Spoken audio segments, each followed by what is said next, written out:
ನಾನ್ ಶಕುಂತಲಾ ಭೂಷಣ್. ಹಾಡಿ ಗೆದ್ದಾಯ್ತು, ಓಟು ಕೇಳಿದ್ದಾಯ್ತು, ಮುಂದೇನು ಅನ್ನ ಹನುಮಂತ. ಚಲೋ ದುಡಿಬೇಕು, ಬದುಕು ಕಟ್ಕೊಳ್ಬೇಕು, ಕುರಿಗಾಹಿ ಬೆಂಗಳೂರಿಗೆ ಬರ್ತಾನಂತ. ಹೊಸ ಗುರಿ, ಹೊಸ ದಾರಿ, ಹೊಸ ಸವಾರಿಗೆ ಹೊರಟ್ನಲ್ಲ ಚಿಲ್ಲೂರು ಚಿಂಗಾರಿ. ತಲೆ ಕಾಯ್ತಾನೆ ಊರ್ದ್ಯಾವ್ರು, ಹೊಟ್ಟೆ ತುಂಬಿಸ್ತಾರೆ ನಮ್ದೋರು. ಇನ್ಯಾಕ್ವರಿ, ಇದುವೇ ಇವತ್ತಿನ ಸ್ಪೆಷಲ್ ಹನುಮನ ರಾಮಾಯಣ. ಕನ್ನಡದ ರಿಯಾಲಿಟಿ ಶೋಗಳಿಂದ ಜನಮನವನ್ನ ಗೆದ್ದ ಪ್ರತಿಭೆಗಳು ಅವೆಷ್ಟು. ಆದ್ರೆ ಒಬ್ಬ ಹಳ್ಳಿ ಹೈದ ತನ್ನ ಮುಗ್ಧತೆ ಮತ್ತು ಸರಳತೆಯಿಂದಲೇ ಕರ್ನಾಟಕದ ಮನೆ ಮಾತಾಗಿದ್ದು ಅಪರೂಪವೇ ಸರಿ. ಅಂಥ ಅಪರೂಪದ ವ್ಯಕ್ತಿಯೇ ಚಿಲ್ಲೂರು ಬಡ್ನಿಯ ಹೈದ ಹನುಮಂತ. ಸುಮ್ನೆ ಹೀಗೆ ಒಂದ್ ಕೈ ನೋಡೋಣ ಅಂತ ಸರಿಗಮಪ ವೇದಿಕೆ ಏರಿದೋನ ಲೈಫು ಇವತ್ತು ಪೂರ್ತಿ ಬದಲಾಗಿದೆ. ಹಾವೇರಿ ಜಿಲ್ಲೆಯ ಚುನಾವಣಾ ರಾಯಭಾರಿಯಾಗಿದ್ದ ಹನುಮ ಆ ಕಾರ್ಯವನ್ನು ಕೂಡ ಯಶಸ್ವಿಯಾಗಿ ಮುಗಿಸಿದ್ದಾನೆ.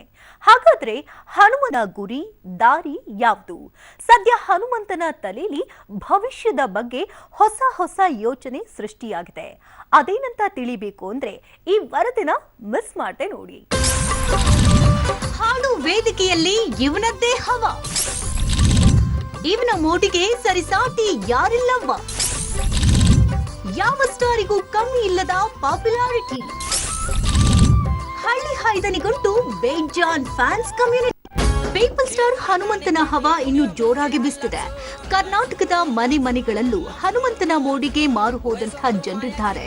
ಹನುಮಂತನ ಹಾಡು ಕೇಳ್ತಾ, ಅವನ ಮುಗ್ಧ ಮಾತುಗಳನ್ನ ಆಲಿಸುತ್ತಾ, ಅವನ ಬಗ್ಗೆ ಇನ್ನಷ್ಟು ಮತ್ತಷ್ಟು ತಿಳಿಬೇಕಂತ ಕಾದು ಕೂರೋ ಅಭಿಮಾನಿಗಳ ಸಂಖ್ಯೆಗಂತೂ ಲೆಕ್ಕವೇ ಇಲ್ಲ. ಬ್ರ್ಯಾಂಡ್ಗಳ ಗಾಳಿಯು ಸೋಕದ ಮಹಾಮುಗ್ಧ. ಟಾಪ್ ಟು ಬಾಟಮ್ ಸೀದಾ ಸಿಂಪಲ್ ಹೈದ. ಈ Hanumantha top to bottom branded ಅಲ್ಲ. ಕಂಗ್ಲೀಷ್ ಕಂಪಂತೂ ಗೊತ್ತೇ ಇಲ್ಲ. ಇಂಪ್ರೆಸ್ ಮಾಡೋಕಂತ ಮಾತಾಡು ಖಯಾಲಿ ಮೊದ್ಲೇ ಇಲ್ಲ. ಹೊಗಳಿಕೆಗೆ ಹಿಗ್ಗಲ್ಲ, ತೆಗಳಿಕೆಗೆ ಕುಗ್ಗಲ್ಲ. ತಾನಾಯ್ತು ತನ್ನ ಜನಪದ ಹಾಡು ಪಾಡಾಯ್ತು, ತನ್ನ ಆರಾಮದ ಲುಂಗಿ ಶರ್ಟು ಇದ್ರಾಯ್ತು. ಏನು ಬಹುವಾಗಿ ಪ್ರೀತಿಸು ಕುರಿ ಮುಂದೆ ಇದ್ರಂತೂ ಇಹಪರದ ಅರಿವೇ ಇರುವುದಿಲ್ಲ. ವೃತ್ತಿಯಲ್ಲಿ ಕುರಿಗಾಹಿಯಾದ ಈ ಲಂಬಾಣಿ ಹೈದ ಹಾವೇರಿ ಜಿಲ್ಲೆಯ ಸವಣೂರು ತಾಲೂಕಿನ ಚಿಲ್ಲೂರು ಬಡ್ನಿ ಅನ್ನೋದು ನಾಡಿಗೆ ಗೊತ್ತು. 7ನೇ ಕ್ಲಾಸ್ಗೆ ಓದಿಗೆ ಫುಲ್ ಸ್ಟಾಪ್ ಇಟ್ಟಂತಹ ಹನುಮಂತ ಪಟ್ಟಣಕ್ಕೆ ಬಂದ ಪುಟ್ಟನಂತಾಗಿದ್ದಾನೆ. ಹಾಯಾಗಿ ತನ್ನೂರಲ್ಲಿ ತನ್ನ ಪ್ರೀತಿಯ ಕುರಿ ಮುಂದೆಯೊಟ್ಟಿಗೆ ಪುಟ್ಟದೊಂದು ಲೋಕವನ್ನ ಸೃಷ್ಟಿಸಿಕೊಂಡಿದ್ದ ಹನುಮಂತ ಈಗ ಕರ್ನಾಟಕಕ್ಕೆ ವರ್ಲ್ಡ್ ಫೇಮಸ್. ಅವನ ಜನಪ್ರಿಯತೆ ನಾಡಿನ ಮೂಲೆ ಮೂಲೆಗೂ ವ್ಯಾಪಿಸಿದೆ. ನಿಜಾರ್ಥದಲ್ಲಿ ಹನುಮಂತಣ್ಣ ಕರುನಾಡ ವೈರಲ್ ಸ್ಟಾರ್. ಅಬಾಲ ವೃದ್ಧರಾದಿಯಾಗಿ ಎಲ್ರಿಗೂ ಇವನ ಮೇಲೆ ಪ್ಯಾರ್. ಇದೇ ಕಾರಣಕ್ಕೀಗ ಹಳ್ಳಿಯಿಂದ ಪಟ್ಟಣಕ್ಕೆ ಬಂದು ಮತ್ತೆ ಹಳ್ಳಿಗೆ ಹೋದ ಹನುಮಂತಣ್ಣ ಇನ್ನಿಲ್ಲದ ಗೊಂದಲದಲ್ಲಿದ್ದಾನೆ. ಹನುಮಂತ ಇತರೆ ಸ್ಪರ್ಧಿಗಳಂತೆ ಶಾಸ್ತ್ರೀಯವಾಗಿ ಸಂಗೀತವನ್ನ ಕಲಿತು ಅತ್ಯದ್ಭುತವಾಗಿ ಹಾಡುವಂತವನಲ್ಲ. ಆದ್ರೆ ಹನುಮಂತನ ದನಿಯಲ್ಲಿ ಅಡಗಿರುವಂತಹದ್ದು ಹೇಳಲಾಗದಂತಹ ಮ್ಯಾಜಿಕ್ ಅವನ ಶಕ್ತಿ. ಜನಪದ ಹಾಡುಗಳನ್ನ ಲೀಲಾಜಾಲವಾಗಿ ಒಗ್ಗಿಸಿಕೊಳ್ಳೋ ಅವನ ಕಂಠವೇ ಅವನ ಆಸ್ತಿ. ಆ ಜವಾರಿ ಕಂಠಕ್ಕೆ ಮನಸೋಲದವರಿಲ್ಲ, ತಲೆ ದೂಗುವವರಿಲ್ಲ, ಶಿಳ್ಳೆ ಹೊಡೆದು ಚಪ್ಪಾಳೆ ತಟ್ಟಿ ಕುಣಿದು ಕುಪ್ಪಳಿಸಿದವರಿಲ್ಲ. ಕನ್ಫ್ಯೂಷನ್ ಅಲ್ಲಿದ್ದಾನ ನಮ್ಮ ಹನುಮಂತಣ್ಣ.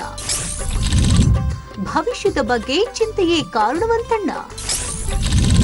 ಕೈ ಬೀಸಿ ಕರೀತಿದೆ ಕೈ ತುಂಬಾ ಸಿಕ್ತಿರೋ ಅವಕಾಶ. ಸೆಳೆಯುತ್ತಿದ್ಯಾ ಮಾಯಾನಗರಿಯ ಮೋಹಪಾಶ.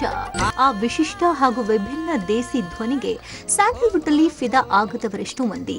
ತನ್ನ ಭವಿಷ್ಯದ ಬಗ್ಗೆ ಕಿಂಚಿತ್ ಊಹೆ ಇರದಿದ್ದ ಹನುಮಂತ ಈಗ ಫ್ಯೂಚರ್ ಬಗ್ಗೆ ಚಿಂತಿತನಾಗಿದ್ದಾನೆ. ಕಾರಣ ಹನುಮಂತನಿಗೆ ಸಿನಿಮಾಗಳಲ್ಲಿ ಹಾಡೋ ಅವಕಾಶಗಳು ಸಿಗಲು ಆರಂಭಿಸಿವೆ. ಶೋ ಮುಗಿಯೋ ಮುನ್ನವೇ ಆಫರ್ಗಳು ಹನುಮಂತನಿಗಾಗಿ ಕಾದಿದ್ವು. ಆದರೆ ಚುನಾವಣಾ ರಾಯಭಾರಿ ಗೌರವ ಅವರನ್ನ ಹುಡುಕೊಂಡು ಬಂದಿತ್ತು. ಈ ಕಾರಣಕ್ಕೆ ಕಳೆದ 20 ದಿನಗಳಿಂದ ಮತದಾನದ ಅರಿವು ಮೂಡಿಸೋದ್ರಲ್ಲೇ ಹನುಮಂತ ಬ್ಯುಸಿ ಆಗಿದ್ದ. ಈಗ ಚುನಾವಣೆ ಮುಗಿದಿದೆ. ಹಾವೇರಿ ಮತಕ್ಷೇತ್ರದಲ್ಲಿ ಈ ಬಾರಿ ಹಿಂದಿಗಿಂತ ಅಧಿಕ ಪ್ರಮಾಣದಲ್ಲಿ ಮತದಾನವಾಗಿದೆ. ಇದರಲ್ಲಿ ಹನುಮಂತನ ಅಳಿಲು ಸೇವೆಯೂ ಇದೆ ಅಂದ್ರೆ ಅತಿಶಯೋಕ್ತಿಯಲ್ಲ. ಎಲ್ಲರಿಗೂ ಮತ ಹಾಕಿ ಅಂತ ಕೇಳ್ಕೊಂಡಿವಿ. ನಾನು ಫಸ್ಟ್ ಟೈಮ್ ವೋಟ್ ಹಾಕಿನ್ರಿ. ನೀವು ಸಹ ಯಾರು ಮಿಸ್ ಮಾಡ್ದ ವೋಟ್ ಹಾಕ್ರಿ. ನಿಮ್ಮ ನಾಯಕರು ನೀವು ಆರಿಸ್ತಾರ್ರಿ. ನೀವು ನಿಮ್ಮ ಜವಾಬ್ದಾರಿ ಅದ. ಒಟ್ಟ ವೋಟ್ ಹಾಕಿ ಯಾರು ಮಿಸ್ ಮಾಡಬೇಡ್ರಿ. ಎಂಥ ಕೆಲಸ ಇದ್ರು ಕಾರ್ಯ ಇದ್ರು ಒಂದು ದಿನ ಮಿಸ್ ಮಾಡ್ದ ಯಾರು ತಪ್ಪಿಸ್ಬೇಡ್ರಿ. ಎಲ್ಲರೂ ದಯವಿಟ್ಟು ವೋಟ್ ಹಾಕಂತ ಕೇಳ್ಕೊತೀನಿ. ಹೋದ ವರ್ಷಕ್ಕಿಂತ ಈ ವರ್ಷ ಪರ್ಸೆಂಟೇಜ್ ಜಾಸ್ತಿ ಆದ್ರೆ ನಾನು ಜಾಗೃತಿ ಮಾಡಿದ್ದಕ್ಕೂ ಭಾಳ ಖುಷಿ ಆಗುತ್ತೆ, ಭಾಳ ಸಂತೋಷ ಆಗುತ್ತೆ. ಭಾಳ ಸಂತೋಷ ಆಗುತ್ತೆ ಸರ್. ಲಾಸ್ಟ್ ಟೈಮು 71.62 ಏನೋ ಪರ್ಸೆಂಟೇಜ್ ಆಗಿದೆ. ಈ ಸರ್ತಿ 73.99% ವೋಟ್ ಆಗಿದೆ. ತುಂಬ ಸಂತೋಷದ ಸಂಗತಿಯಾಗಿದೆ. ಹನುಮಂತು ನಮ್ಮ ಡಿಸ್ಟ್ರಿಕ್ಟ್ ಐಕಾನ್ ಏನಿದ್ದಾರೆ ಹನುಮಂತ್ ಲಮಾಣಿ ಅವರು ತುಂಬ ಚೆನ್ನಾಗಿ ಪ್ರಚಾರವನ್ನು ಕೈಗೊಂಡರು. ಅವ್ರನ್ನ ನಮ್ಮ ಇಡೀ ಜಿಲ್ಲೆಯಲ್ಲಿ ಅವರ ಒಂದು ಪ್ರಚಾರವನ್ನು ತುಂಬ ಸ್ವಾಗತ ಬಯಸಿದರು. ಎಲ್ಲರೂ ಗ್ರಾಮ ಮಟ್ಟದಲ್ಲಿ ಈ ರೀತಿಯಾಗಿ ಲಮಾಣಿ ಅವ್ರು ಬರಬೇಕು ಅಂತ ಇಷ್ಟಪಟ್ಟರು. ಆದರೆ ಟೈಮ್ ಅಭಾವ ಇತ್ತು. ಹಾಗಾಗಿ ನಾವು ಡಿಸ್ಟ್ರಿಕ್ಟ್ನಲ್ಲಿ ಮತ್ತು ಸವಣೂರಿನಲ್ಲಿ ಎಲ್ಲ ಕಡೆ ಹೋಗಿ ಅವರು EVM VVPATನಲ್ಲೆಲ್ಲ ಪ್ರಚಾರ ಮಾಡಿದ್ದಾರೆ. ಮತ್ತು ಡಿಸ್ಟ್ರಿಕ್ಟ್ನಲ್ಲಿ 2 ಒಳ್ಳೆ ಪ್ರೋಗ್ರಾಮ್ಸ್ ಕೊಟ್ಟಿದ್ದಾರೆ. ಒಂದು ಸೈಕಲ್ ಜಾಥಾ, ಇನ್ನೊಂದು ಮತಗಾನ ಅಂತ ಹೇಳಿ, ಅದು ಸಾಕಷ್ಟು ಪಾಪ್ಯುಲರ್ ಆಯಿತು. ಮತ್ತು ಅವರು ತುಂಬ ಒಳ್ಳೆಯವರು, ಅಂದರೆ ವೆರಿ ಸಿಂಪಲ್, ಕರೆದು ಕೂಡಲೇ ಬರ್ತಾಯಿದ್ರು ಮತ್ತು ಎಲ್ಲದರಲ್ಲಿ ಪಾಲ್ಗೊಳ್ತಾಯಿದ್ರು. ಇದು ನಾನು ಈ ದೇಶದ ಪ್ರಜೆಯಾಗಿ ನಂದು ಈ ಕರ್ತವ್ಯ ಅನ್ನೋ ರೀತಿಯಾಗಿ ಅವ್ರು ಮಾಡಿದ್ದಾರೆ. ಅವರಿಗೆ ನಾನು ತುಂಬ ಹೃದಯದ ಧನ್ಯವಾದಗಳನ್ನು ಈ ಹೊತ್ತಿನಲ್ಲಿ ಹೇಳಲಿಕ್ಕೆ ಇಷ್ಟಪಡ್ತೀನಿ. ಭಾಳಷ್ಟು ಜನ ಮತದಾರರನ್ನ ಸೆಳೆಯುವಲ್ಲಿ ಹನುಮಂತಪ್ಪ ಲಮಾಣಿ ಅವರು ಸಫಲರಾಗಿದ್ದಾರೆ. ಅವರಿಗೆ ವಿಶೇಷವಾಗಿ ನಾನು ಅಭಿನಂದನೆಗಳನ್ನು ಸಲ್ಲಿಸ್ತಾ ಇದ್ದೇನೆ. ಕಾರಣ ಇಷ್ಟೇ, ಅವರಲ್ಲಿ ಭಾಳಷ್ಟು ಕಾರ್ಯಕ್ರಮಗಳನ್ನು ನಾವು ಆಯೋಜಿಸಿದಂಥ ಸಂದರ್ಭಗಳಲ್ಲಿ ಎಲ್ಲಿ ನೋಡಿದರೂ ಸಹ ಆ ಮತ ಜಾಗೃತಿ ಕಾರ್ಯಕ್ರಮದಲ್ಲಿ ಯುವ ಪಡೆ ಒಂದು ರೀತಿಯ ಜೇನ್ನೊಣ ಥರ ಮುತ್ಕೊಳ್ಳೋವಂಥ ಸಂದರ್ಭಗಳು ಇತ್ತು. ಆ ಸಂದರ್ಭದಲ್ಲಿ ಎಷ್ಟೇ ಕಾರ್ಯಕ್ರಮಗಳಿದ್ರಲ್ಲ ಅವನು ಮಾತು ಕಡಿಮೆ, ಅವನ ಗಾನದ ಮೋಡಿಗೆ ಮೋಸ್ಟ್ಲಿ ಗಾನಯಾನ ಅಂತ ಕಾರ್ಯಕ್ರಮ ಇರ್ಬೋದು, ಕವಿಗೋಷ್ಠಿ ಅಂತ ಕಾರ್ಯಕ್ರಮ ಇರ್ಬೋದು, ಮತಗೋಷ್ಠಿ ಕಾರ್ಯಕ್ರಮ ಅಂತ ಇರ್ಬೋದು, VVPATಗಳನ್ನು ಇದು ಮಾಡುವಂಥ ಸಂದರ್ಭಗಳಲ್ಲಿ ಅವನ ಭಾಳಷ್ಟು ಜನಗಳ ಯುವ ಸಮೂಹವನ್ನು, ಯುವ ಮತದಾರರನ್ನು ಸೆಳೆಯುವಂಥದ್ದು ಇದು ಮಾಡ್ತು. ಭಾಳ ವಿಶೇಷವಾಗಿ ಇನ್ನೊಂದು ಸಂಗತಿಗಳನ್ನ ನಾನು ಇಲ್ಲಿ ಉಲ್ಲೇಖ ಮಾಡೋಕ್ಕೆ ಇದು ಮಾಡ್ತಾ ಇದ್ದೀನಿ. ಅವನು ಬೆಳಗ್ಗೆ ಅವತ್ತಿನ ಮತದಾನದ ದಿನ ಬೆಳಗ್ಗೆ 8 ಗಂಟೆಗೆ ಮತದಾನ ಮಾಡಿದಂತಾಗ ನಮ್ಮ election commission, Karnataka election commission ಅವನು ನಾನು ಮತ ಚಲಾಯಿಸಿದ್ದೇನೆ, ನೀವು ಮತ ಚಲಾಯಿಸಿ ಅನ್ನುವಂಥ ಒಂದು ಸಂದೇಶ ಭಾಳ ಸಂದರ್ಭದಲ್ಲಿ ಒಂದು ವೈರಲ್ ಥರ ನಮ್ಮ ವಾಟ್ಸಪ್ಪು ಫೇಸ್ಬುಕ್ಗಳಲ್ಲಾಯಿತು. ಆ ನಿಟ್ಟಿನಲ್ಲಿ ಎಷ್ಟು ಜನ ಮತಗಟ್ಟೆಯಲ್ಲಿ ಸೆಳೆಯೋಕೆ ಅವನು ಹನುಮಂತ ಕಾರಣ ಆಗಿದ್ದಾನೆ. ಆದೀಗ ಹನುಮಂತಣ್ಣ ಮುಂದೇನ್ ಮಾಡುವುದು ಅನ್ನುವಂಥ ಚಿಂತೆಗೆ ಬಿದ್ದಿದ್ದಾನೆ. ಹೌದು, ಹನುಮಂತಣ್ಣ ಹೈರಾಣಾಗೋಕೆ ಕಾರಣವೂ ಇಲ್ಲದಿಲ್ಲ. ತಾನು ತನ್ನೂರು, ತನ್ನ ಜನ, ತನ್ನ ಹಟ್ಟಿ, ಕುರಿಮಂದಿ, ಜಾನಪದ ಹಾಡು ಇಷ್ಟಕ್ಕೆ ಮುಗಿದಿದ್ದ ಅವನ ಜಗತ್ತು ಈಗ ದೊಡ್ಡದಾಗಿದೆ. ಬೆಂಗಳೂರಂಥ ದೊಡ್ಡ ಪಟ್ಟಣ ಹನುಮಂತನ ಸಣ್ಣ ಲೋಕವನ್ನ ಮೀರಿಸಿ ಹೊಸ ಬದುಕಿನ ಕನಸು ಹೆಣೆದುಕೊಟ್ಟಿದೆ. ಶೋ ಮುಗಿಸಿ ಸೀದಾ ಊರಪ್ಪ ಅಂತಿದ್ದವರು ಮಾಯಾನಗರಿಯ ಅವಕಾಶಗಳ ಮಹಾಪೂರ ಕಟ್ಟಿ ಹಾಕುವಂತಹ ಸಕಲ ಲಕ್ಷಣಗಳು ಗೋಚರಿಸುತ್ತಿವೆ.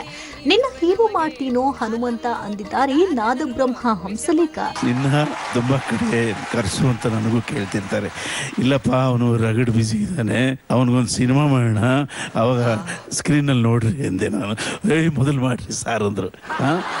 ಅಂತ ಅವಕಾಶಗಳು ಬಂದ್ರೆ ಮಾಡು ಚೆನ್ನಾಗಿ. ಓಕೆನಾ? All the best. ಟೋಟಲಿ ಹನುಮಂತನ ಕನ್ಫ್ಯೂಷನ್ ಅಲ್ಲಿದ್ದಾನೆ. ಒಂದು ಕಡೆ ಹುಟ್ಟೂರಿನ ವ್ಯಾಮೋಹ, ಮತ್ತೊಂದು ಕಡೆ ಕೈಬೀಸಿ ಕರೀತಾರೋ ಸಿನಿ ಲೋಕದ ಆಫರ್ಗಳು. ಇತ್ತ ತಾನಾಗಿ ಅರಸಿ ಬಂದ ಅವಕಾಶ ಕೈಚೆಲ್ಲುವ ದಡ್ಡತನ ಮಾಡೋ ಹಾಗೂ ಇಲ್ಲ. ಇದಕ್ಕಾಗಿ ಫೈನಲಿ ಬೆಂಗಳೂರಿಗೆ ಬಂದು ನೆಲೆಗೊಳ್ಳಬೇಕು ಎಂಬ ಆಲೋಚನೆಯಲ್ಲಿದ್ದಾನಂತೆ ಹನುಮಂತ. ಪದೇ ಪದೇ ಹಾವೇರಿಯಿಂದ ಬೆಂಗಳೂರು ಪ್ರಯಾಣವೇನು ಸರಾಗವೂ ಅಲ್ಲ. ಅದಕ್ಕಾಗಿ ಬೆಂಗಳೂರಲ್ಲೇ ಒಂದು ಬಾಡಿಗೆ ಮನೆಯನ್ನ ಮಾಡಿಕೊಂಡು ಇಲ್ಲೇ ಭವಿಷ್ಯ ರೂಪಿಸಿಕೊಳ್ಳಲ್ಲ ಅಂತ ಆಲೋಚನೆ ಮಾಡ್ತಿದ್ದಾನಂತೆ ಹನುಮಂತ. ಆದ್ರೆ ಇದೆಲ್ಲ ಅಂದುಕೊಂಡಷ್ಟು ಸುಲಭವ ಎಂಬ ಚಿಂತೆ ಹಾಗೂ ಭಯವೂ ಕೂಡ ಹನುಮಂತನಿಗುಂಟು. ಹನುಮಂತ ಮುಂದೇನ್ ಮಾಡ್ತಾನೋ ಆ ದೇವರಿಗೆ ಗೊತ್ತು. ಹುಟ್ಟೂರೋ ಅಥವಾ ಬೆಂಗಳೂರು, ಮುದ್ದಿನ ಕುರಿಮರಿಗಳು ಇಲ್ಲ ಪ್ರೀತಿಯ ಹಾಡುಗಾರಿಕೆಯು, ತನ್ನೂರಿನ ಪುಟ್ಟ ಪ್ರಪಂಚವೋ ಅಥವಾ ಸಂಗೀತ ಲೋಕವೆಂಬ ಮಹಾಸಾಗರವೋ? ಇಂಥ ಪ್ರಶ್ನೆಗಳಿಗೆ ಸ್ಪಷ್ಟ ಉತ್ತರ ಸಿಗದೆ ಗ್ರೇಟ್ ಕನ್ಫ್ಯೂಷನ್ ನಲ್ಲಿದ್ದಾನೆ ಹನುಮಂತಣ್ಣ. ಗೊಂದಲ ಆಗ್ತಿದೆ ಅಂತ ಬಂದಿರುವಂತಹ ಅವಕಾಶವನ್ನ ಕೈಚೆಲ್ಲೋದು ದಡ್ಡತನವಾದೀತು. ಹಾಗಾದ್ರೆ ಹನುಮ ಮುಂದೇನ್ ಮಾಡ್ತಾನೆ ಅಂತ ತಿಳಿಬೇಕಾ? ಈ ರಿಪೋರ್ಟ್ನ ಮಿಸ್ ಮಾಡದೆ ನೋಡ್ಬಿಡಿ, ಗೊತ್ತಾಗತ್ತೆ.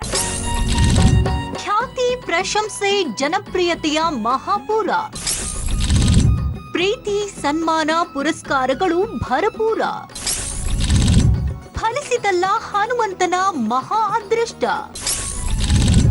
ಒಲಿಯಿತೆ ಮಹಾಲಕ್ಷ್ಮಿಯ ಕೃಪಾ ಕಟಾಕ್ಷ. ಮುಗಿತು ಎಲೆಕ್ಷನ್ ಡ್ಯೂಟಿ, ಮುಂದೇನ್ ಮಾಡ್ತಾನೆ ಚಿಲ್ಲೂರು ಘಾಟಿ. ಬಯಸದೆ ಬಂದ ಭಾಗ್ಯ ಅಂದ್ರೆ ಇದೇ ಇರ್ಬೇಕು ನೋಡಿ. ದೂರದ ಚಿಲ್ಲೂರಲ್ಲಿ ತನ್ನ ಚಿನ್ನದಂತ ಕಂಠಸಿರಿಯಲ್ಲಿ ಹಾಡ್ಕೊಂಡು ಹೇಗೂ ತನ್ನ ಪಾಡಿಗೆ ತಾನಿದ್ದ ಹನುಮಂತನ ಬದುಕು ಬದಲಾಗ್ಬಿಡ್ತು. ಸರಿಗಮಪ ಶೋ ಮುಗಿದ ಬೆನ್ನಲ್ಲೇ ಹನುಮಂತನ ಭಾಗ್ಯರೇಖೆ ಯಾವ ಪರಿ ಬದಲಾಗಿದೆ ಅನ್ನೋದನ್ನ ಇನ್ನೂ ವಿವರಿಸಿ ಹೇಳುವಂತಹ ಅಗತ್ಯವಿಲ್ಲ ಬಿಡಿ. ಹೋದ ಬಂದಲೆಲ್ಲ ಸನ್ಮಾನ, ಹೊಗಳಿಕೆ, ಪುರಸ್ಕಾರಗಳು ಭರಪೂರ. ಅದರಲ್ಲೂ ಎಲೆಕ್ಷನ್ ಐಕಾನ್ ಆದ್ಮೇಲಂತೂ ಅವನ ಸ್ಟಾರ್ ಪಟ್ಟಕ್ಕೆ ಮತ್ತೊಂದು ಮಹಾಗರಿ ಬಂದಿದೆ.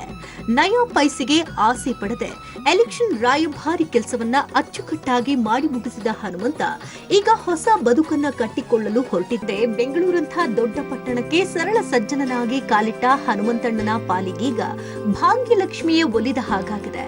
ಹಾಗಾದ್ರೆ ಸರಿಗಮಪ ವೇದಿಕೆ ಏರುವಾಗಿದ್ದ ಸ್ಥಿತಿಯಲ್ಲಂತೂ ಹನುಮಂತ ಈಗಿಲ್ವಾ? ಹನುಮಂತನ ಪ್ರತಿಭೆ ಮತ್ತು ಅದೃಷ್ಟ ಅವನ ಬದುಕನ್ನ ಊಹಿಸಿರದ ರೀತಿ ಬದಲಿಸ್ಬಿಡ್ತ. ಸಾಕಷ್ಟು ದುಡ್ಡು ಕಾಸು ನೋಡ್ಬಿಟ್ನ ಹನುಮಂತನ ಮನೆಗೆ ಲಕ್ಷ್ಮಿ ಹಾತೊರೆದು ಬಂದ್ಲ. ಒಂದ್ ನಿಮಿಷ, ಹನುಮಂತನಂತ ಸರಳ ವ್ಯಕ್ತಿಯ ಬಗ್ಗೆ ಏಕಾಏಕಿ ಇಲ್ಲ ಸಲ್ಲದ್ದನ್ನ ಕಲ್ಪಿಸಿಕೊಳ್ಳೋ ಮುಂಚೆ ವಾಸ್ತವವನ್ನ ತಿಳ್ಕೊಂಡ್ಬಿಡಿ. ಹೌದು, ಹನುಮಂತನ ಬದುಕಲ್ಲಿ ಅದೃಷ್ಟ ಒಲಿದಿರೋದಂತೂ ಸತ್ಯ. ಹಾಗಂತ ಸಿನಿಮೆಯ ರೀತಿಯಲ್ಲ, ಬದಲಾಗಿ ಮೊದಲಿಗೆ ಹೋಲಿಸಿದ್ರೆ ಹನುಮಂತ ಮತ್ತವನ ಕುಟುಂಬದ ಜೀವನ ಮಟ್ಟ ಸುಧಾರಿಸುವಷ್ಟು. ಹೌದು, ಸರಿಗಮಪಾಗೆ ಕಾಲಿಡು ಮುನ್ನಕ್ಕೆ ಹೋಲಿಸಿದ್ರೆ ಈಗ ಮೊದಲಿನ ಕಷ್ಟವಿಲ್ಲ ನಿಜ. ಹಾಗಂತ ಕೂತು ಉಣ್ಣೋ ಶ್ರೀಮಂತಿಕೆಯೂ ಇಲ್ಲ. ಹನುಮಂತನಿಗೀಗ ಊರೂರು ಸುತ್ತೋ ಯೋಗ, ಹೊರಲೇಬೇಕು ಮನೆಯ ಜವಾಬ್ದಾರಿಯ ನೊಗ.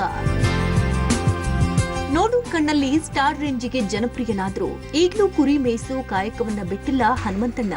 ಈಗ ಕರ್ನಾಟಕದಾದ್ಯಂತ ಹನುಮಂತನಿಗೆ ಇನ್ನಿಲ್ಲದ ಡಿಮ್ಯಾಂಡ್ ಬೇರೆ ಸೃಷ್ಟಿಯಾಗಿದೆ. ಸ್ವಲ್ಪವೂ ಪುರುಸೊತ್ತಿಲ್ಲದೆ ಕರ್ನಾಟಕದ ಊರೂರು ಸುತ್ತುತ್ತಾ ಇದ್ದಾನೆ ಲಂಬಾಣಿ ಹೈದ. ಹೋದಲೆಲ್ಲ ಇವನಿಗಾಗಿಯೇ ವಿಶೇಷ ಸಮಾರಂಭಗಳನ್ನ ಆಯೋಜಿಸಲಾಗ್ತದೆ, ಮೆರವಣಿಗೆ ಮಾಡಿ ಸನ್ಮಾನಿಸಲಾಗ್ತದೆ. ಹಲವಾರು ಕಾರ್ಯಕ್ರಮಗಳಿಗೆ ವಿಶೇಷ ಅತಿಥಿಯಾಗಿ ಹೋಗ್ತಿರುವಂತಹ ಹನುಮಂತಣ್ಣನಿಗೆ ಸ್ವಲ್ಪ ಹಣಕಾಸು ನೆರವನ್ನ ನೀಡಲಾಗ್ತದೆ. ಒಟ್ನಲ್ಲಿ ತನ್ನ ಹಾಡುಗಾರಿಕೆಯಿಂದ ಪ್ರಾಪ್ತಿಯಾದ ಜನಪ್ರಿಯತೆಯಿಂದ ಹೇಗೋ ಬದುಕನ್ನ ಕಟ್ಕೊಳ್ತಿದ್ದಾನೆ ಹನುಮಂತಣ್ಣ. ಆದ್ರೆ ಲೈಫು ಇಷ್ಟಕ್ಕೆ ಮುಗಿತ. ಹನುಮಂತ ಇನ್ನು ಮನೆ ಕಟ್ಟಬೇಕಿದೆ, ಪ್ರೀತಿಯ ಅಕ್ಕನ ಮದುವೆ ಮಾಡಬೇಕಿದೆ, ಮುದ್ದಿನ ತಂಗಿ ಇನ್ನು ಓದ್ತಾ ಇದ್ದಾಳೆ, ಅವಳಿಗೂ ನೆಲೆಯನ್ನ ಕಲ್ಪಿಸಬೇಕಿದೆ. ಹೀಗಾಗಿ ಹನುಮಂತನ ಮೇಲೆ ದೊಡ್ಡ ಜವಾಬ್ದಾರಿಯೇ ಇದೆ. ಹೊಣೆಗಾರಿಕೆನ ಯಶಸ್ವಿಯಾಗಿ ನಿಭಾಯಿಸೋ ತಾಕತ್ತು ನಮ್ ಹನುಮಂತಣ್ಣನಿಗಿದೆ. ದಾರಿ ಕಾಣದಾಗಿದೆ, ಆಂಜನೇಯನೇ ಸರಿ ಮಾರ್ಗ ತೋರಬೇಕಿದೆ. ಮನೆಯ ಇಷ್ಟೆಲ್ಲ ಹೊಣೆಗಾರಿಕೆಯ ಹೊರೆ ತನ್ನ ಹೆಗಲ ಮೇಲಿರುವಾಗ ಸಿಕ್ಕಂತಹ ಅವಕಾಶಗಳನ್ನ ಕಾಲಿಂದ ತಳ್ಳಿ ಕುರಿ ಕಾಯ್ಕೊಂಡಿರ್ತೀನಿ ಅನ್ನೋದು ಹನುಮಂತನ ಮೂರ್ಖ ನಿರ್ಧಾರವಾದಿತ್ತು.